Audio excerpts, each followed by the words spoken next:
I'm moderating the session called Mentor Masterclass, where I'll be inviting a couple of industry veterans to talk about their business plan, how to create a business plan, how to create a pitch deck. I would like to thank you, IESA, for arranging this whole session, and also to Ruchi to take this lead and creating the whole session, right? Because I remember in 2010, when I was part of a startup, there was no ecosystem. And we were the first semiconductor company, and we have gone through a lot of pain during those days, right? And there was no Google. It was not so active. Now you Google anything and you get everything, whatever is the more than what you require.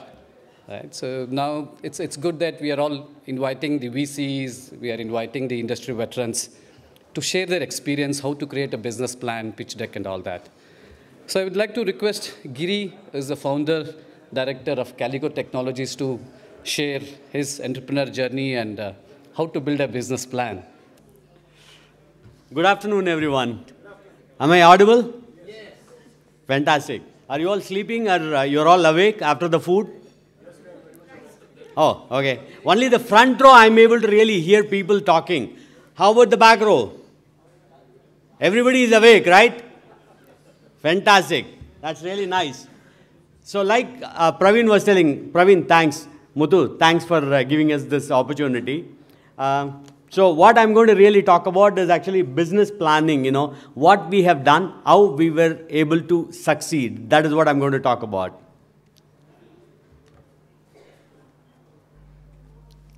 Little bit about myself as well as the team that I'm going to really, I'm working with right now, as well as the company that I'm going to really do.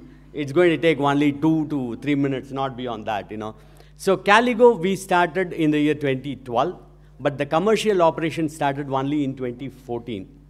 So if you see that there are 3 people, myself, Ananta, as well as Vinay.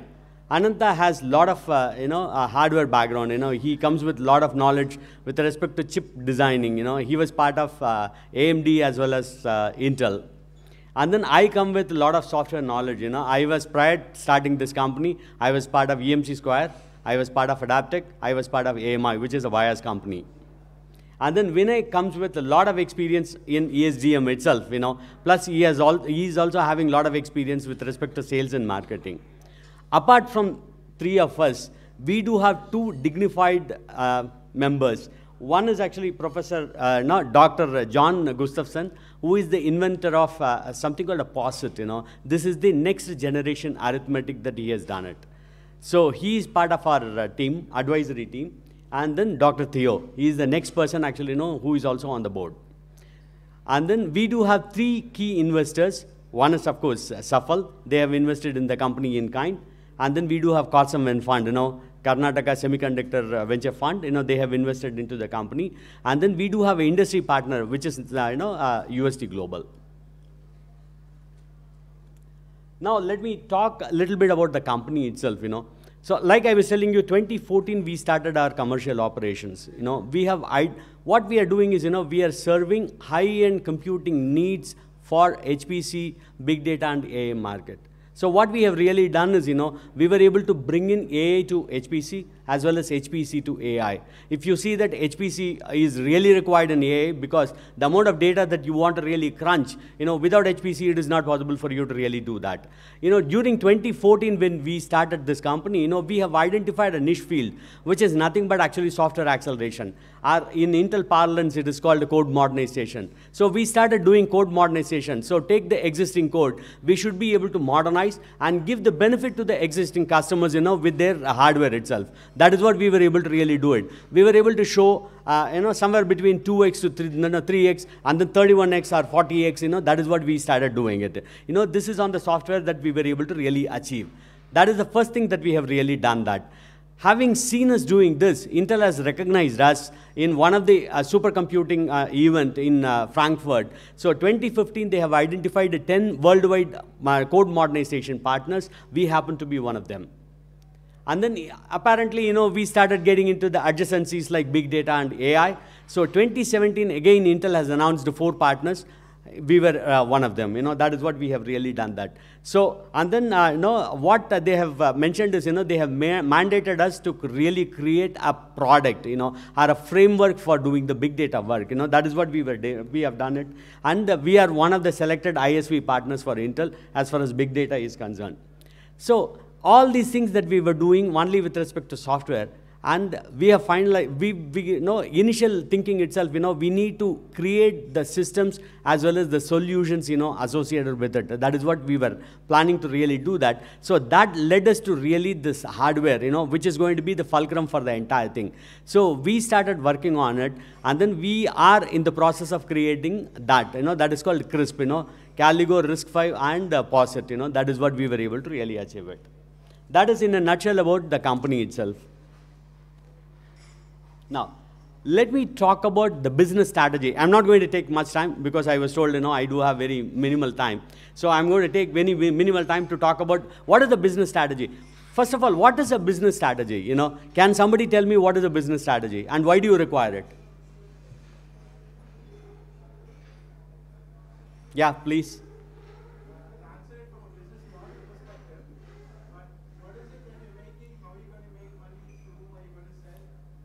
Okay, so it is actually the goal. What is the target that you want to really achieve? And what are the plans that you do have? What is the target market that you do have? How exactly you are going to achieve all these things, to the target market or markets? So that is called a business strategy. That is what I am talking about. Okay, let me not talk too much about the I would say the nitty-gritties behind this. Okay, what is most important in the business planning is, first of all, the leadership itself. So like, we do have diversified knowledge as well as experience. So because of that, it is possible for us to, each of us to complement each other. That way, it will become a lot more easier. Whatever negatives that I do have, probably Ananta as well as, Vinay will be able to really cover that up. Whatever Ananta negatives are there, we should be able to cover that. So that way, it will become a lot more easier for us to move forward. So it is very, very important. You need to have a team which can really gel well, and then which can, I would say, the vision of the founder, should be seen through by everybody, whoever is in the top management. The minute actually it is done, it will become a lot more easier for you to take the company forward. Okay, so again, what we have mentioned is, technology management is going to be very important. Marketing, business management is important. Operations management is important. So each one of us should be able to take that particular role and then run with it so that it will become a lot more easier for us to move forward. That is what it is. And then the next most important thing is vision. What is the vision that you do have for the company? By the way, what is the meaning of a vision and a mission? Vision is nothing but actually what you want to really achieve for the company. That is called a vision. How exactly you want to really do that? What is the target market that you need to really achieve, or where you want to be? So these are all the things, that is what is going to make the vision statement itself, So as long as you do have the clarity in the vision statement, it will become a lot more easier for you to take the company. Of course, that is what I was telling. The top management team should have the same vision, or they have to share the same ideas, whatever each of us are having it, so that it will become a lot more easier for us to take the company forward. Okay. So next, the business plan itself per se. But in the business plan, if you see that what is most important thing is the market. So like in the morning, a lot of people were talking about, so many products. But unless you have identified the market, it is very, very difficult for you to really sell your solutions or a product or your services. So you need to have the clarity in that, what is the market segment that I would like to really attract, and what is that I want to really do. And the most important thing is, what is going to be your USP? Whether it is a product, it is a solution or the services, what exactly you want to really do it with it. How exactly you are going to differentiate yourself from somebody else. So is it going to be a blue ocean or a red ocean? In the morning, people were talking about blue ocean and red ocean. Blue ocean is nothing but 0 to 1. Red ocean is 1 to many. So how exactly you want to differentiate yourself? What is that you want to really do? 0 to 1 is going to be a toughest journey. And 1 to many is not going to be that tough, but still the entry barrier and the exit barriers are going to be there. So people need to be really mindful of that entry barriers and exit barriers. Okay. So what are the important parameters for the market opportunity? How exactly you are going to define the market opportunity itself? So people will normally talk, in the morning again somebody was asking, my company is valued at, $100 billion, but you guys are valuing me only at $1 million, there is a disparity. How exactly we should be able to really, manage that? And that is what people were talking about. The same way people will tell that, my TAM is around $100 million, but how exactly you are going to achieve that TAM? So what is the ways by which, you can really do that, So one thing that I wanted to really tell you is, so if you are going to be Me Too business, say for example, I'm also going to be a new entrant into the same segment, but then you need to identify what is your USP, like whatever I was talking about earlier. One thing is, say for example, Yamaha as well as, Kawasaki Bajaj, both of them, they were competing in the same market space, where they are trying to sell their, motorbikes. But if you see that what Yamaha was selling is, I'm going to give you 0 to 100 within 3 seconds. But Kawasaki Bajaj is not going to talk that way. They are not going to mention that the 0 to 100 in 3 seconds. But rather they are going to tell you that, for the money you are going to invest, I'm going to give you mileage. It's going to be 75 kilometers per liter. That is what it is. The minute you identify that, cost conscious segment, they are going to go for this. And then the other segment, people are going to really get into this Yamaha kind of a bike. So you need to be aware where exactly, what is that USP that you do have, and who are your target customers, how exactly you want to market your products or the services or the solutions. Okay. So success of opportunity analysis, again, you need to really do the competitive analysis, All these things are actually bookish. Everybody knows about it, What is the meaning of a competitive analysis, demand forecast, how exactly that can be really done, or what is the targeted marketing, how exactly that can be really achieved, and what is the market research that you want to really do, how exactly you want to really achieve that, and what is the information that you want to get out of the market research, and how exactly you are going to embed that into your system itself, So these are all the questions that people will definitely ask, and there are solutions available that you should be able to really get into. Okay. Again, this is a big thing, and let me skip this, I'll get into the next one. So the resource and the opportunity assessment is going to be very, very important. I don't know how many companies are doing this today. So first of all, you need to be aware that, whether the technology readiness is there or not in your product, and the completeness, that is the next thing. And then IPR, intellectual property. That is what actually, some of them they were talking about. And the production capability. Unless you have this, it is not possible for you to really tell people that, I do have a product and I will be able to really sell that. Because scaling is going to be a big question mark if you don't have that production capability. Okay. I don't know. Again, so majority of this, people will definitely miss it, because they might really think that as long as they do have the technology, they do have the product or the solution, they are done with it, they will be able to reach out to the market and they will be able to really achieve success. That is what it is. Okay, and then the next one is business strategy.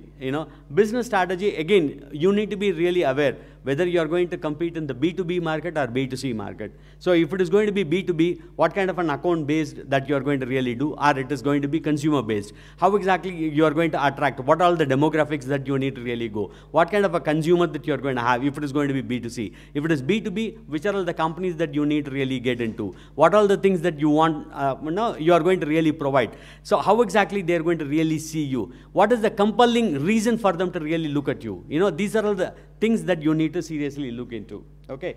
And then the most important thing is partnership strategy. Which are all the companies or what are all the things that you need to really partner with? How exactly you are going to provide the solutions or the product itself? That is going to be very, very important. The same way, channel and sales partnership. Once you have done everything, right now you want to really scale it up. Unless you have the channel and the sales partnership, it is not possible for you to really sell that. And it is not possible for you to really be there everywhere. It is next to impossible for you to be there. How exactly you want to really prepare yourself for that? Okay. And then the solution offering strategy itself, what is that you want to really provide? What kind of a strategy that you need to really adapt so that, it will become a lot more easier for you to really make a sale. Okay.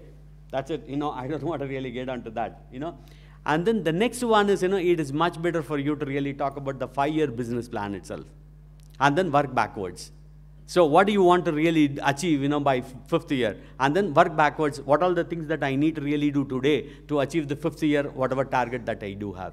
The minute actually you are able to really do that, it will become a lot more easier, Especially talent acquisition and development plan, that's going to be very, very important. Okay. And the last one is, realization and returns, Once everything is absolutely done, the finance related, EBITDA and then PBT, PAT, ROI, and then ROC, all these things that people are going to really talk about. And then the most important thing is, due diligence everybody was talking about. Compliance and regulations management is going to be very, very, very, very important. So make sure that actually, you guys are going to really take care of that really well right from day one. And that's it. Thank you.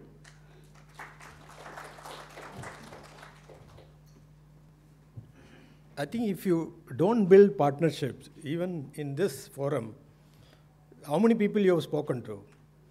How many people spoke to you? Okay, so you can measure that ratio.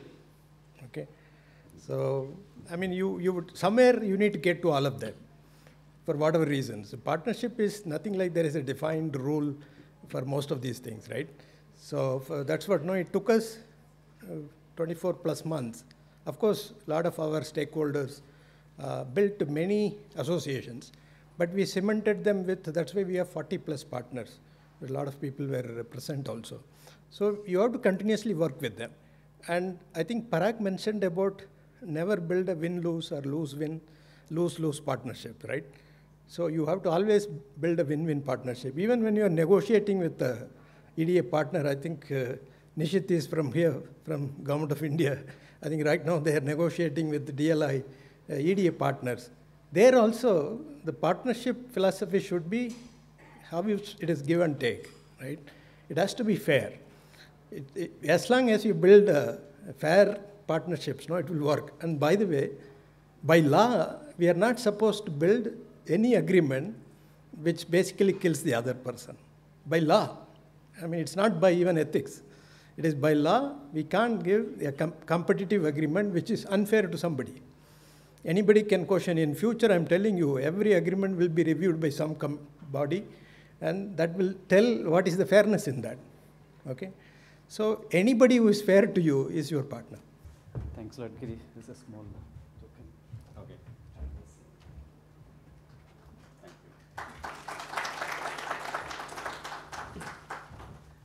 Thanks, Giri, for that quick business plan review. What are the factors we need to consider when we develop a business plan? All right. So the next one is a very interesting one, is how to build a pitch deck, which is, you need to prepare a separate set of slides when you are presenting in front of investors or the VCs, right? They are the toughest guys on this earth. You can convince a technical guy, an analog engineer, but it's a different, you need a different mindset to do it. During my earlier experience, where we were trying to present our semiconductor stuff in front of the government bodies and some of the IAS officers, right? We were trying to do an LED driver chip in 2010. Arey, ye to China wala hai, aise 10 rupees mein aata hai, what are you trying to develop? And we went to investors for 8 times, and this question was there all the time, right? So we need to stick to our plan, our idea. Hey, this is what it is. I think Deepak will talk more on this. Please, Deepak. So thank you, Praveen, for that introduction, and thank you, Ayesha and Muthu, for giving me a chance to actually speak at this forum. So as Praveen mentioned, being a founder or being a startup person and pitching to multiple bodies, be it governmental, be it venture capitalists, or be it partners or even customers, is an incredibly tough journey. And there's a lot of dichotomy. You have to be one and yet not be one. Like what Parag was saying, hold strong opinions weakly. That is a fact of life. You will have to be strong, but yet you have to be compliant. Okay, and we'll get to that in a second. Coming to the subject of pitch decks, I'll skip the customary plug, because we will be seeing some samples of slides and how they've evolved a period of time. So, you'll get an overview of what a company does during that time. But all of us know about effective pitch decks, right? I mean, great examples like Uber, Airbnb, and more closer to our, ESDM domain, we have examples like Nuvia and Sambanova, which have gotten funded to the tunes of hundreds of millions of dollars. Yes, not from the Indian ecosystem, but we can take the best from them in terms of how they did their pitches. We have actually stood in our startup journey at Morphing Machines, where I'm the co-CEO right now. We have stood on the shoulder of these giants and also added our own flavor to it. And along with the experiences we've had along the way, I'm hoping to surmise and kind of distill out all the things and share it with you guys.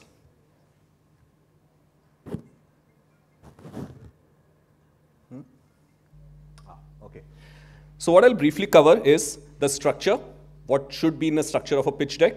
The whys, why do we need a pitch deck? I mean, is it just for raising funds, or are there any other larger or holistic needs which it fulfills in the growth of a company?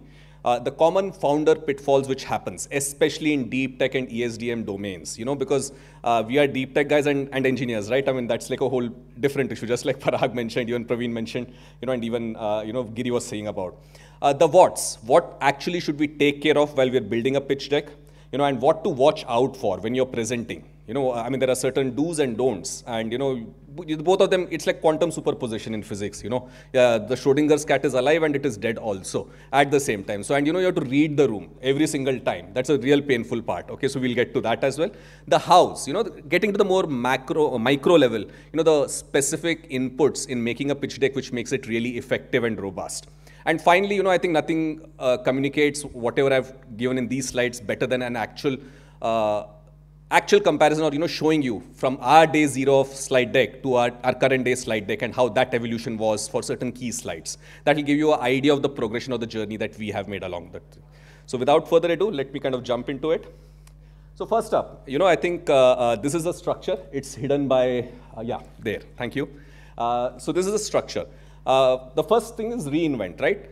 No, we do not need to reinvent the wheel. Every practical good VC fund out there has defined a well-accepted structure, right? From the overview, the status quo, the problem, solution, market. You have your whole list of different orders. And one of the best examples for that is Sequoia's pitch deck slide, which you will be able to find at this following resource, which gives a set of clear 20-slide guideline along with what should be inside them. So in terms of the structure, we do not need to reinvent the wheel, okay? And there are plenty of resources available on the internet which give a very good idea of what you should actually go for. In fact, once you find things, you've got options like slide bean, you've got options like the pitched hunt deck, which also brings me to my next point, that once you get the idea of the structure and some free resources which kind of give you a roadmap as to how your pitch deck could be structured, you need to customize it for your domain. Okay, a SaaS startup does not equal to an electronic startup, does not equal to a semiconductor startup. Storytelling takes on a different importance in each of them. In certain cases, it will be the business value up front. In certain cases, it will be far more quantified rather than, like qualitative stuff like story, okay, big picture story. So that is where the customization comes in, and this is very, very critical. And one of the easier ways to do it is identify which industry you guys are from. The industry which you're in from, just take the slide deck, customize it. For example, for us in the semiconductor industry, we picked out Nuvia and Sambanova as a proxy. We took that, we gathered inspiration from them, customized our deck. Next, create a bulleted list. Do not think about a pitch deck straight up. Nothing works like a bulleted list. Take out your favorite word processor, keep on typing, bullet it out, make subpoints, write as long as a story you want, and that brings us to the manuscript. This is like a love letter, okay? As a founder or a technocrat, express your love fully for your product, write pages and pages of it. Please be careful, do not show it to anybody. Do not hold me accountable if you do, okay? This is only for your own pitch and further kind of refining and expressing your points very pithily in an actual presentation at a later point in date, okay? Now moving on, the why, right? We all understand about the raising funds part. The pitch deck is obviously the most effective way one gets a foot into the door of the VC, right? I mean, it catches their attention. But beyond that, it has more important functions. It is just like the army training schedules, wherein you repeat something day in, day out. It becomes your mantra. You will, even if someone wakes you up in the midnight from your sleep, you will say, okay, I am a dynamic real-time reconfigurable processor meant for this, okay? So that's the state which actually repeatedly pitching you kind of gives you. So it becomes your mantra, you believe in it, it believes back in you, okay? So it's like, again, what Parag said, the startup is you or you are the startup. Exactly the same. And what happens is defending one's thesis actually leads to a lot of self-introspection, reduction of the ego, acceptance of weaknesses and different possibilities that are allowed. And finally, the most important part is the reality check. And I can't thank people enough. I think Ashok Mishra was in this room, Muthu, and a whole lot of well-wishers at various points have torn our deck apart. And it is actually that tearing apart which actually allowed us to have a reality check that how much of in water we are, okay? So that is very, very critical. You need to get it not just early when you're preparing a pitch deck, but you need to get it often because business plans change, market conditions change. Now, common founder pitfalls, okay? Let's get into that. Now, there are some variables which no startup is the same. All startups are different. So, but there are certain common variables which you need to know about. The venture age matters, the subject matter knowledge also matters a lot. In fact, for example, if you're a very deep tech founder and you're in a field where, nobody has knows more than you, that is a dangerous path, because the person will not be able to see things from a business perspective. That brings me to the domain also. Wait a second, sorry. Yeah. The domain, which domain are you from? Like SaaS startups are very different from small electronic startups versus, semiconductor startups, for example. There are very different domains which are required. Having too much of inside-out thinking, that, thinking internally, what can I do to make my product better, rather than outside-in thinking, that telling, okay, what will make you buy my product, okay? This is a clear example which is necessary for people to kind of, incorporate before creating their pitch deck. The team composition, just like, Giri was telling about the composition of Calligo, having 3 people who are of complementarity skill sets from marketing, or even Parag was saying, right, a technical background, as well as, potentially a strategy background. This is actually a sweet spot which allows you to kind of, optimize. And finally, the business experience. Most founding teams will tend to have a little less business experience, especially first-time founders, and this is something which affects a lot of different things. Based on this, there's certain sets of advice which we ourselves have learned through failure. You tend to listen. Okay, you have to listen, but my advice is really listen. When we think we are listening, we're not really listening. We're saying, okay, yes, your point is well taken, sir. Yes, sir. Okay, but actually, did you actually reflect on it? Did you actually take it? And then go back and again, refine. Do not question too much at this point when you're starting out. Now, once this is done, you need to move to the second step. Be open, yet hold your ground. Like, be open to criticism, be open to critical feedback. Even, just purely vicious feedback also should be open to, okay? Like, and, there's an analogy which I'll come to on the next page, which is, as a founder, you're like a football. You're going to get kicked around, okay, all the time. But at the end, you're going to end up in the goal. That's what we care about. So don't worry about the kicking around part. Take what you can and then get to the goal. That's the whole point. So you have to be open, incorporate all the feedback you can, but at the same time, if you know, okay, having a Bayesian mindset in terms of, being able to stand away and say, okay, I need to be open, I need to incorporate this, but at the same time thinking that what principles I cannot compromise on. That's where you need to hold your ground, okay? Finally, persist. Your pitch deck will look crap in the first time you try to make it, okay? And it will look so for the next 4 to 6 months. It is a journey, it's not the end goal. It keeps on evolving, improving over a period of time. It becomes far more succinct. As you move along, you gain more experience, you get more perspective. But at the same time, there will come a plateau phase where you cannot improve further. At that is a point where you actually need to collaborate external agencies or external services in order to bring your pitch deck to the next level. But do not, for heaven's sake, do it in the first 4 to 6 months without putting in the work yourself, because then what you'll have is a fluffy looking pitch deck, but no worth inside it. Okay, the what's. Now coming to the what's, let me just do a quick time check. Okay, we have 4 minutes.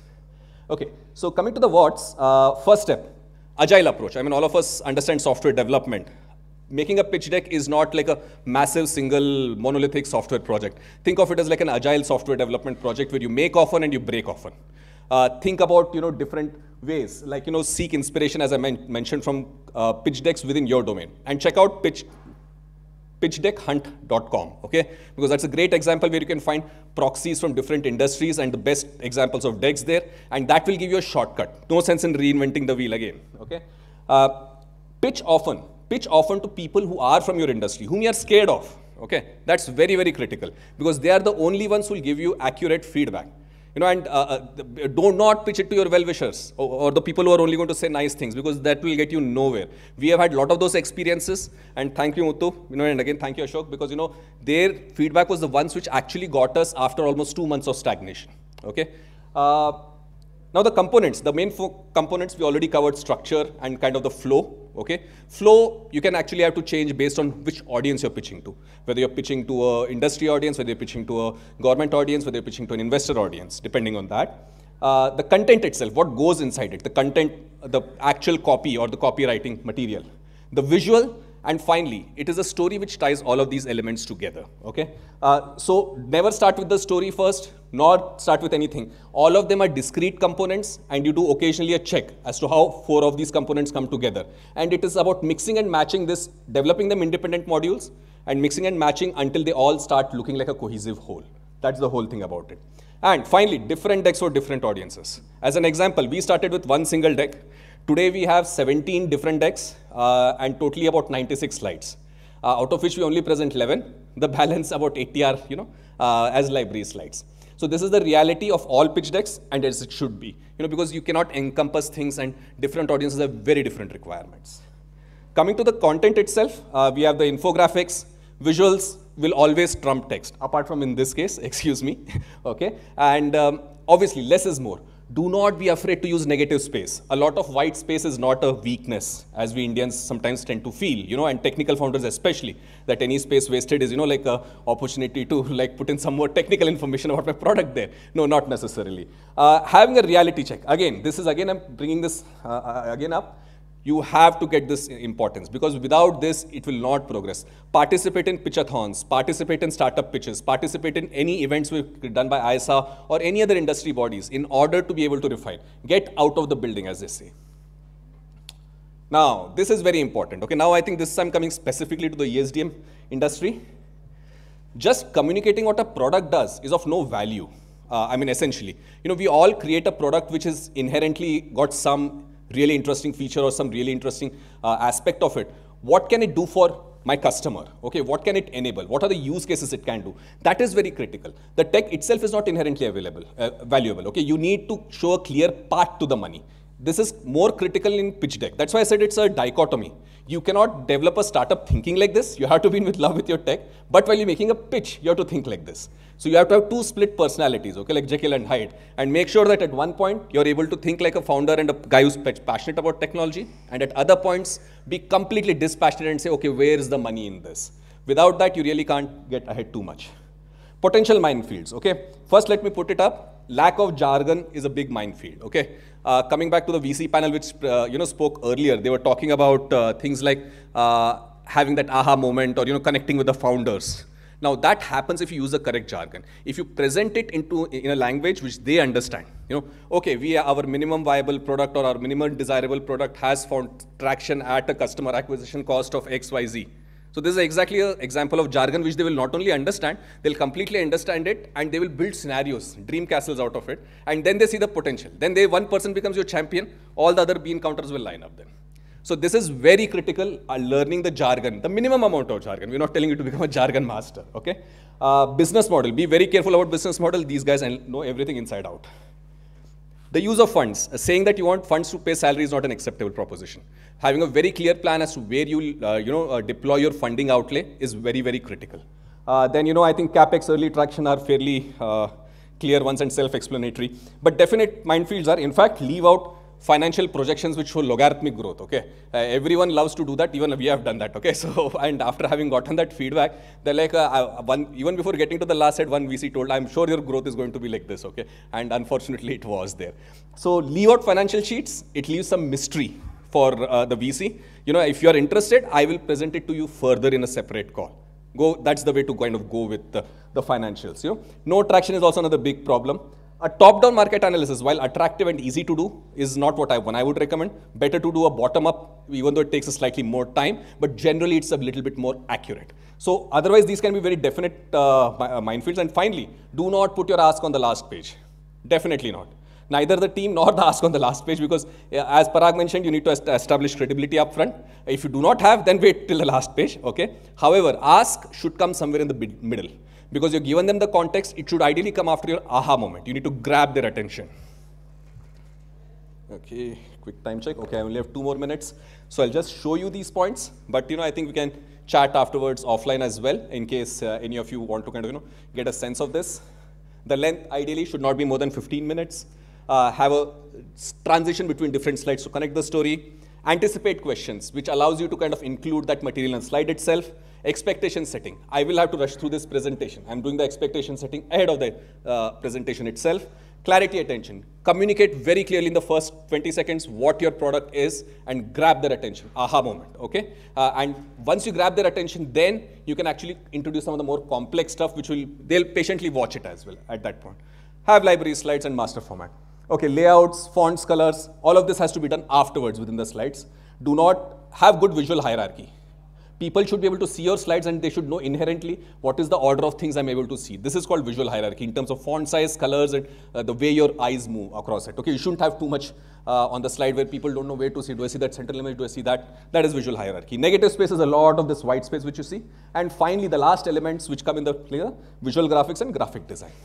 And finally, always take feedback in terms of pitching notes from whom you're pitching to. Treat each slide as its own individual component, its own living, breathing thing, not just as part of a presentation.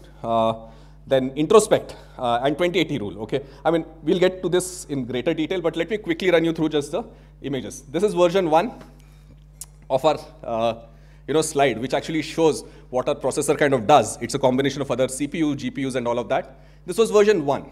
You can see it's a little cleaner than the one before, and not, it doesn't look like it's come out of a hippie festival in Brazil, okay? But then you come to the third one. This is the one we have currently. Again, clean, effective, yet at the same time, it defines our value proposition very clearly. So when you're presenting your pitch deck to investor, and one of the points you said, don't display or say, you are using these funds for the salaries of these engineers. But who is going to pay for this salary? That's where the jargon comes in. You are using the funds to build a team which will give you a competitive advantage. You're not using it to pay salaries. Okay. So the salaries will typically come from that FFF which you have already... No, actually salary is coming from VC fund only. Okay. But you just rephrased it in a different way, which actually has very clear impact. It is, I'm using it to scale my business, or that's where the jargon comes in really handy. Okay. Any more questions? Yeah, I think... very quickly, sorry, again, yeah. So this was version 1, version 2, again, very texty, very heavy on text, a classic technical slide, okay?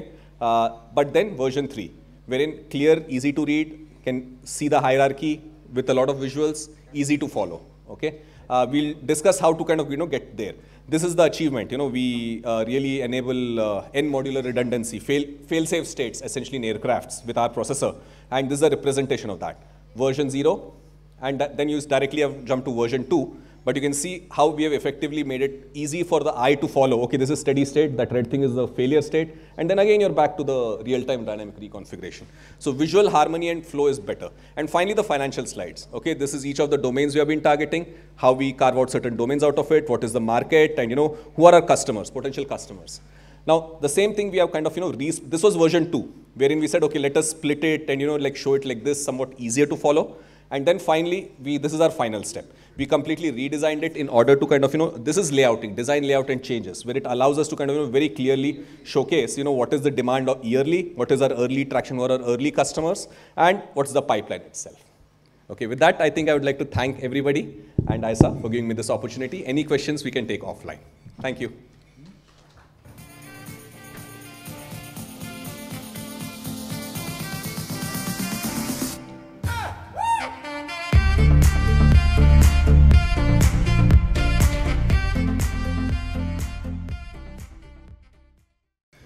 Hey, good afternoon, everyone. Yeah, I think I have the easiest job among all the team, the coordination team conducting the 4th session from the kind of response I got from the audience. Once again, good afternoon, everyone. Okay, thank you. All right, so we heard so far, we started with go-to-market strategy. We heard what typically investors they look for, and of course, a lot of all these topics, including the pitch deck and business plan, all of that is very, very close to all the people who are founders of the startups who have put their stake in the startups. And at the same time, there is important stakeholder, that is what is going to be covered in the 4th session. That is government, both at the central level as well as at the state level. And how the government is a stakeholder, because we all are hearing Startup India, we all hear is to, do business, all of that, and a lot of that or almost all of that is something that government controls. And today we have really eminent speakers who are going to speak from, one is from central government and from 4 state governments. So we are going to start with central government. We have Mr. Nishty Gupta, who is going to be covering from the MeitY, that is Ministry of Electronics and IT. And of course, we will flash his bio here, but by the time it comes, I can tell you something of my own experience working with MeitY, okay?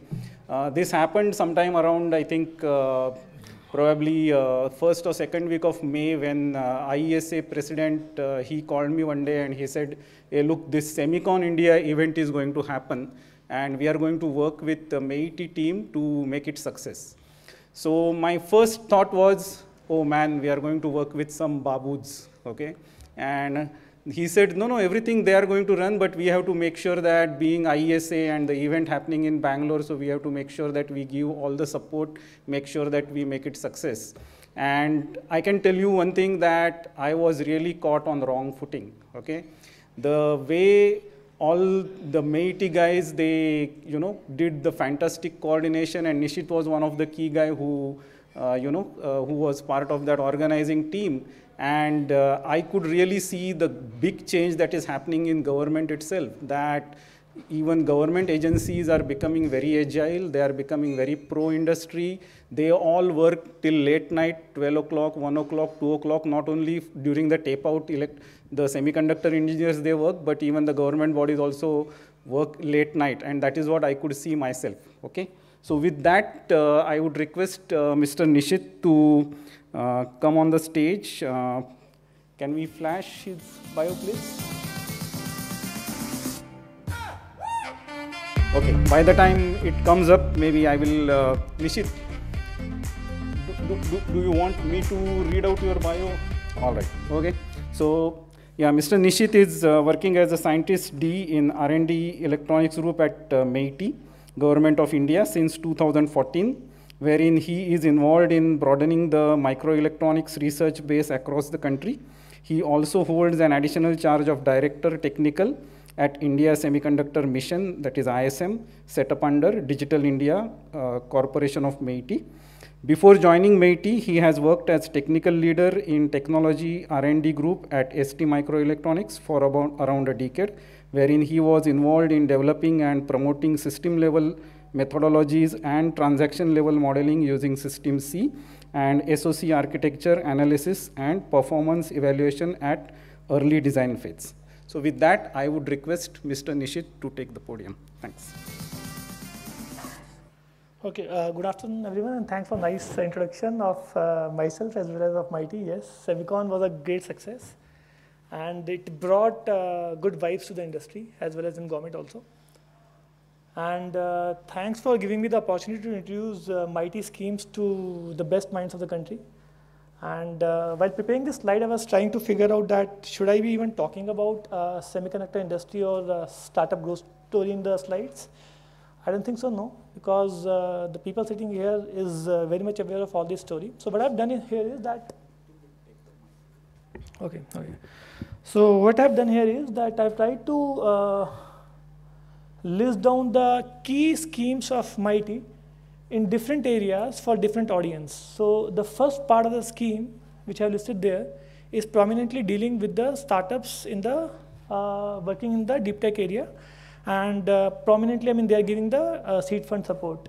The second part, in the middle one, I mean, these are the schemes for the bigger multinationals and Indian industry for electronic hardware manufacturing, not semiconductor, but electronic hardware manufacturing.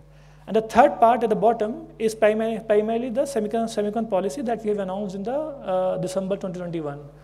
So I'll be talking about quickly with an understanding that just in case you have any question, you can stop me in between, or as well as you can ask any question at the end of the presentation, right? So I will be quickly skipping through these slides in the interest of the time.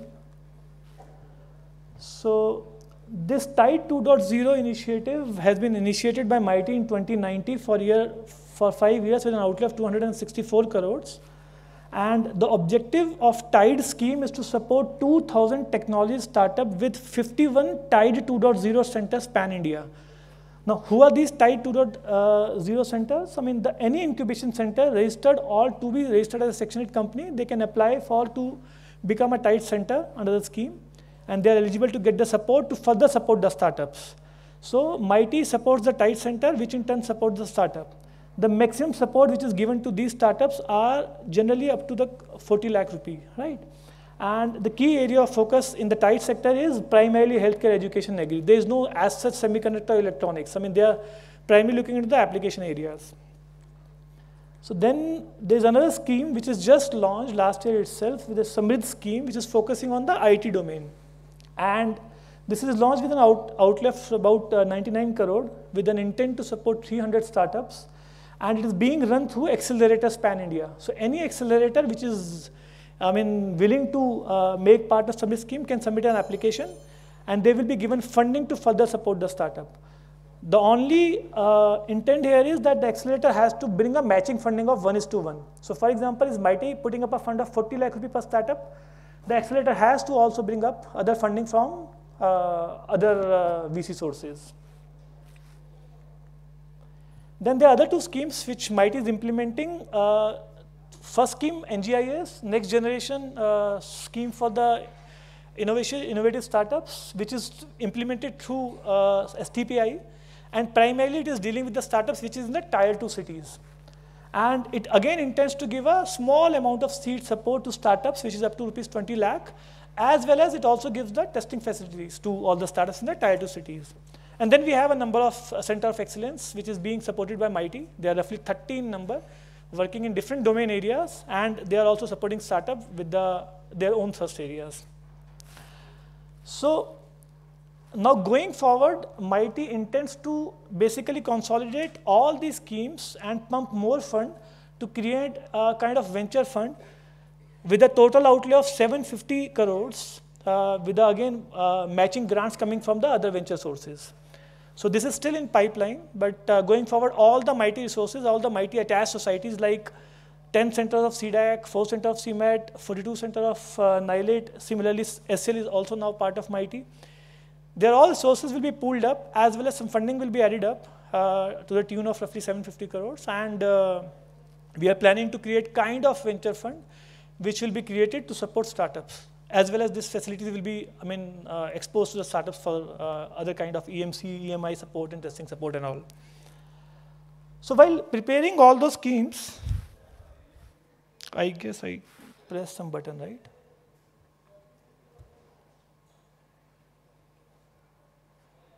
Okay. So while preparing all the schemes, specifically for the semiconductor, we were trying to, look at the various other schemes supported by other ministries also.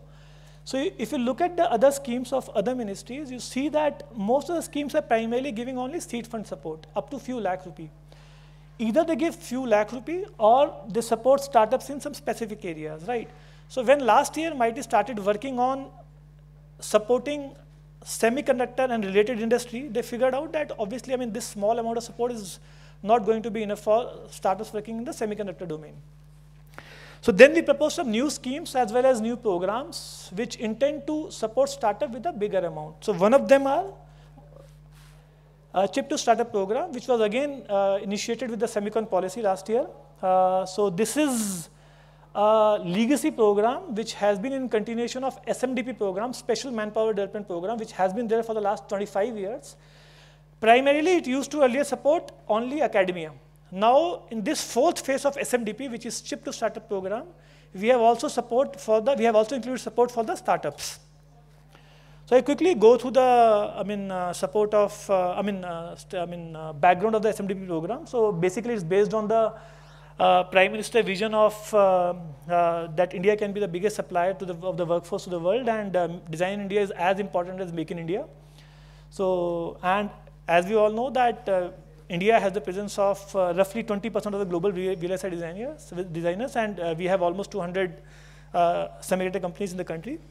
With that intent, SMDP has been evolved over 25 years now, SMDP phase 1, phase 2, phase 3, and this Chip to Startup program now.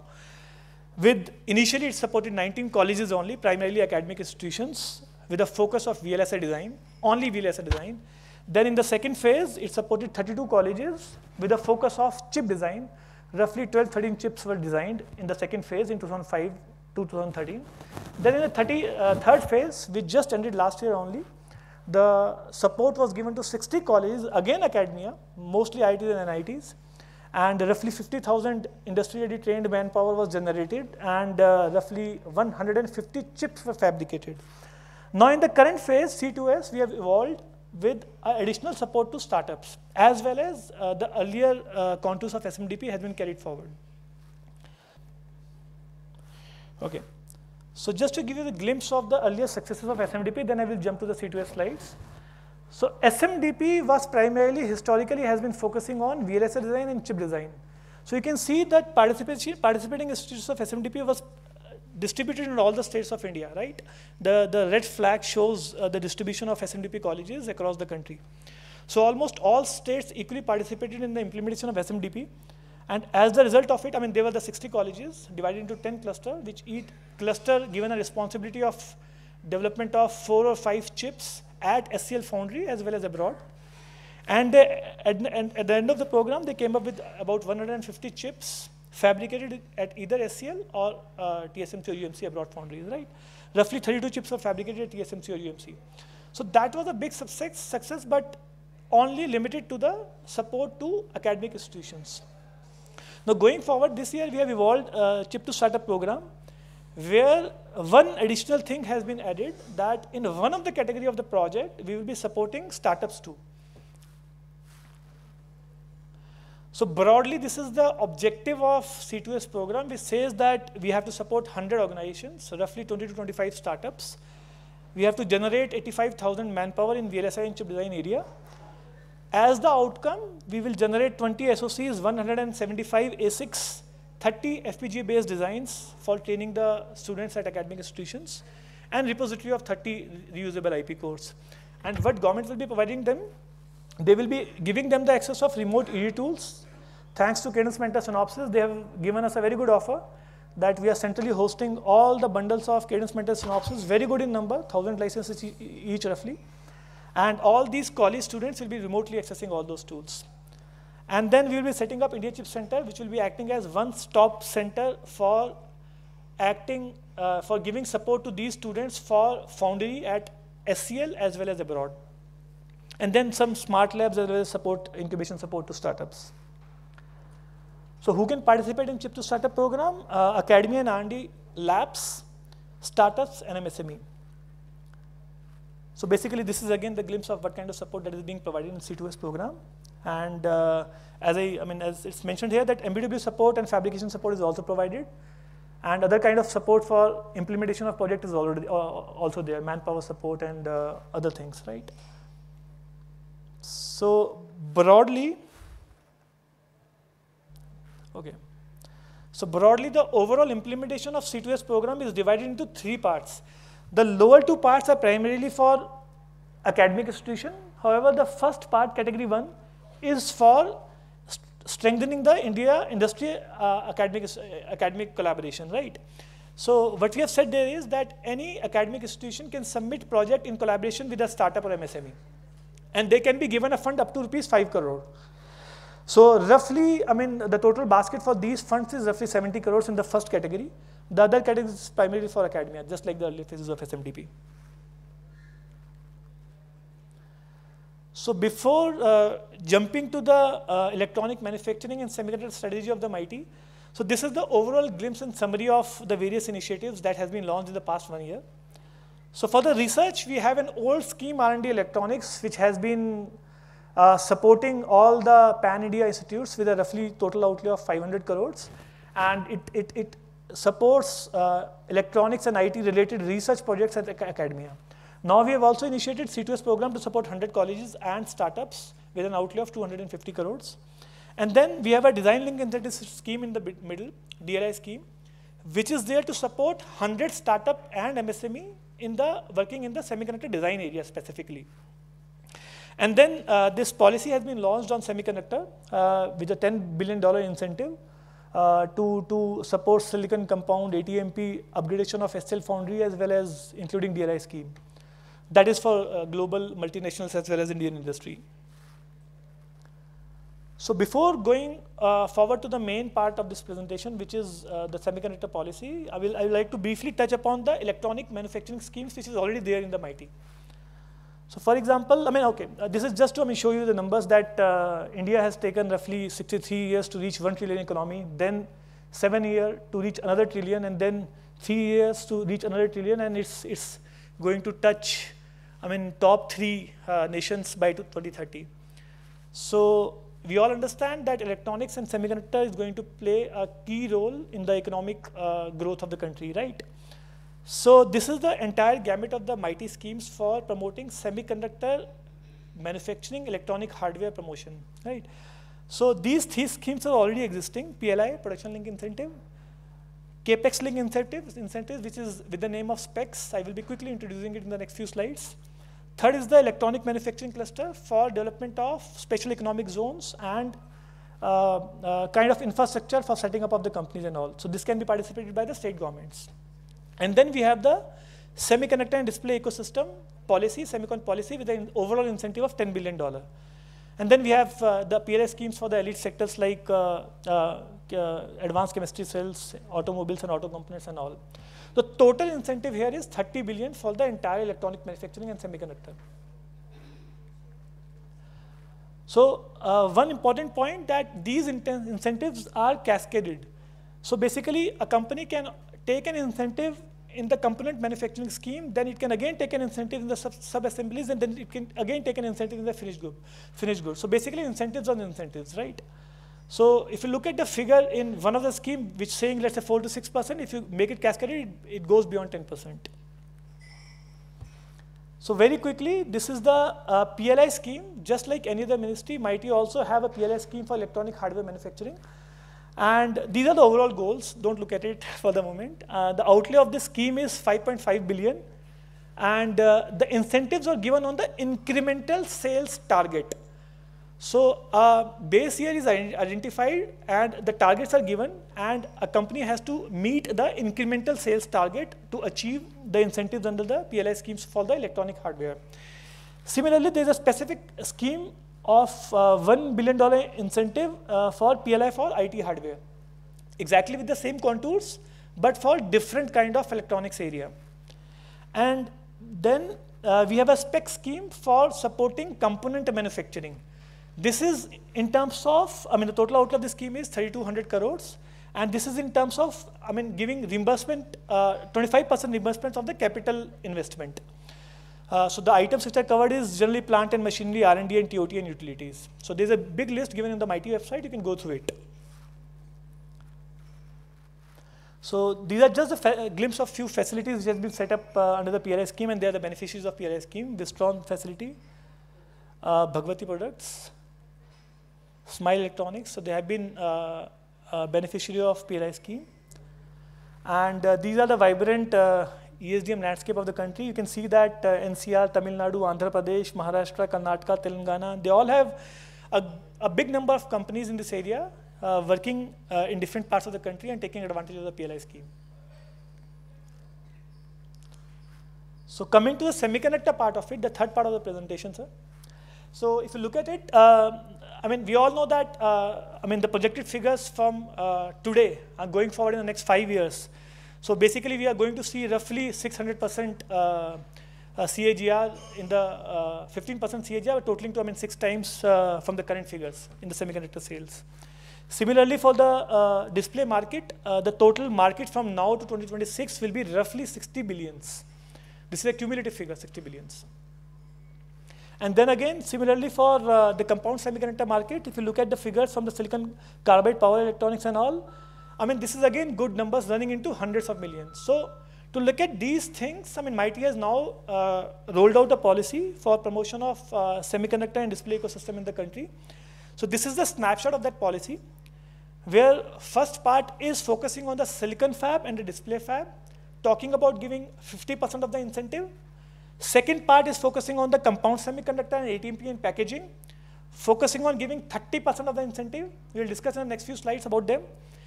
Third part is the chip design, semiconductor design, focusing on supporting the startups and MSME working in the chip design area, primarily for the domestic startups and MSME. Fourth is upgradation of SCL. So SCL has now undertaken by MeitY. It was earlier with the part of Department of Space. So there's a job given to MeitY to explore JV for SCL to start producing commercial chips, catering to commercial market also, right? So, so this is the first policy for supporting silicon fabs. You can see here, the experience requirement for the applicant is given in the wafer size and installed capacity. So what is the requirement here is that applicant who is applying in the semiconductor fabs should have a 300 experience, and they can produce roughly 40K wafers. For availing 50% support, the proposal supported will be roughly, 28 nanometer or lower. For taking support of 40% incentive, the 28 nanometer to 45 nanometer proposals will be supported. And the proposals for 48 nanometer to 65 nanometer fabs, roughly 30% will be given. And the eligibility thresholds are that the minimal capital investment should be $3 billion by the applicant. And the applicant should have minimum $1 billion revenue in the last 3 financial years. Only then they will be eligible to participate in the semicon policy. So broadly, 2 companies can be supported with the amount that has been projected in the semicon policy, which is fungible in nature.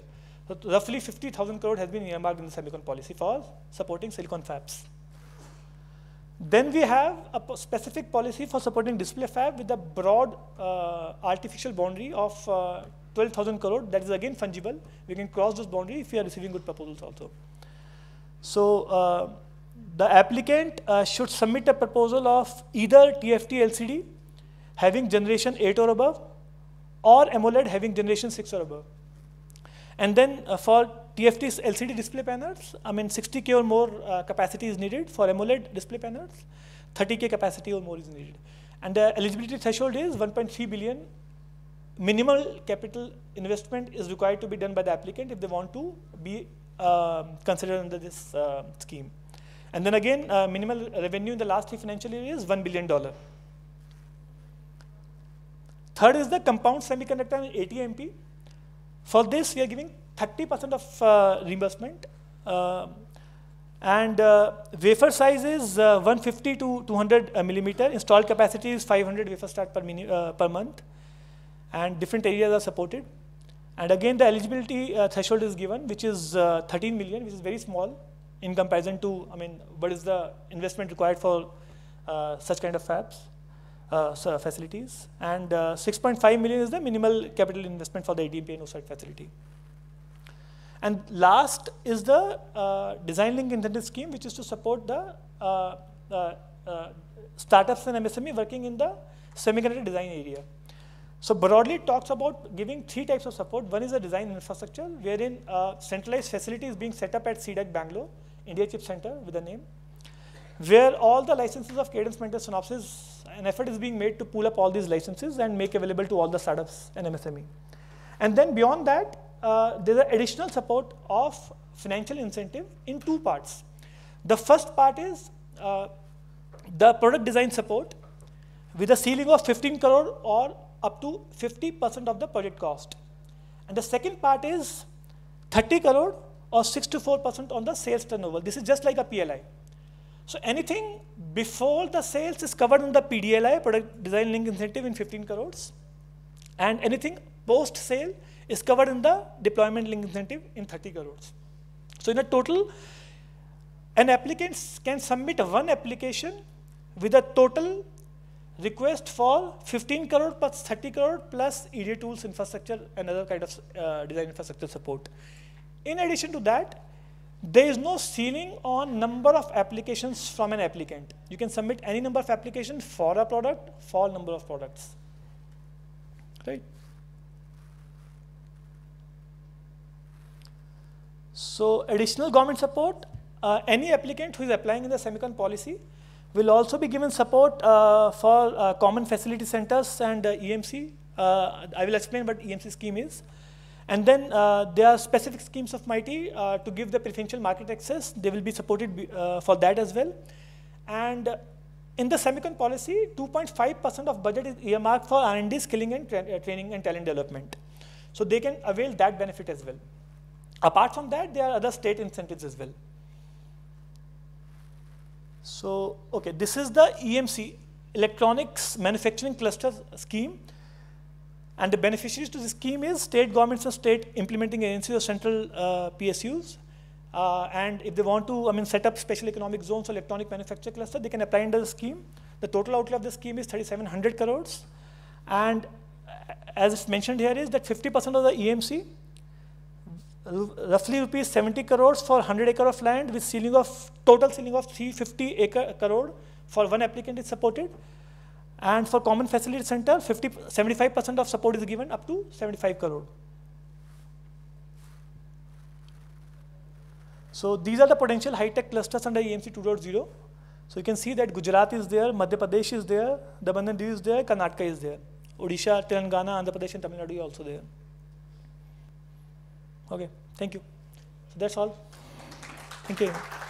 So just in case, I've quickly skimmed through the slides. Just in case you have any question, you can always write me, nishit.gupta@meity.gov.in. I'm Shankar Reddy from Terminal Circuits. Hi. In the case of, I think we discussed it earlier, but some of the cases where we are working for the lower technologies and the EDA tools, specific point tools are needed for complying with the lower technology nodes. Yes. So is it going to be supported as a part of infrastructure or it has to be an additional from us? So two things, different vendors have different offerings. So if you're talking about point tools or nanometer, right, nanometer, some offerings are talking about 28 nanometer, some offerings are talking about 7 nanometer also, right? And point tools will obviously not be supported for a reason that a centralized facility should only be covering the tools which are at least required by 10 companies, for example. Then only it makes sense to have a centralized facility. That's right. So for that part, it can cover in the PDLI scheme if required. The point tools can be covered in the other scheme. Yes. Thank you. So anyways, DLI scheme requests you to bring other 50% of the outlay. So that can also be covered by the other 50% of the project outlay. So both ways it can be covered. Yes. Okay. So one question pertaining to EDA tools. So are we supporting a few set of EDA tool vendors only under these MeitY schemes? That's one.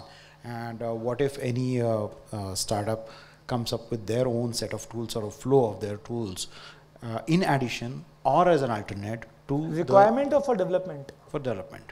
Okay. So companies which are into EDA tool development, which are very limited in the country, will also be supported definitely, right? So you are saying that a company which is into EDA tool development. Okay, let's take it from both angles.